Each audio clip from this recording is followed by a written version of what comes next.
Well, right now, the Department of Homeland Security has no funding.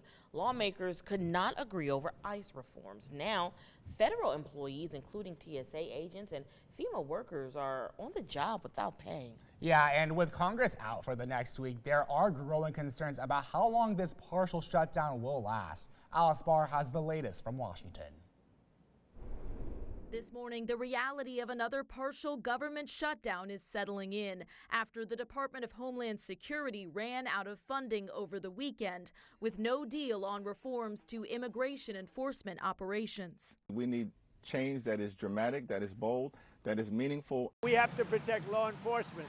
While negotiators struggle for common ground, ICE and Border Patrol at the center of the dispute are still funded through what President Trump called the Big Beautiful Bill, while critical workers at FEMA, the Coast Guard, and TSA are once again working without pay. People's lives and livelihoods are being played with here. Union leader Andrew Cardosa says many TSA agents are still recovering from the last shutdown in the fall that snarled air travel for weeks. He says they can't afford another extended stretch without pay. For me, eventually, it's going to come down to, do I put gas in the car to go to work for free, or do I put food on the table with that money for my kid? Democrats argue they have to stand firm in the wake of the shooting deaths of 2 American citizens by federal officers. They're demanding changes, including a uniform code of conduct for ICE and Border Patrol, judicial warrants before immigration arrests, and no masks on officers.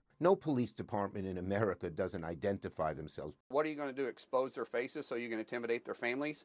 What we want is ICE to be able to do their job. Congress is out until next week, but could come back to vote if there's a deal. In Washington, Alice Barr, NBC News.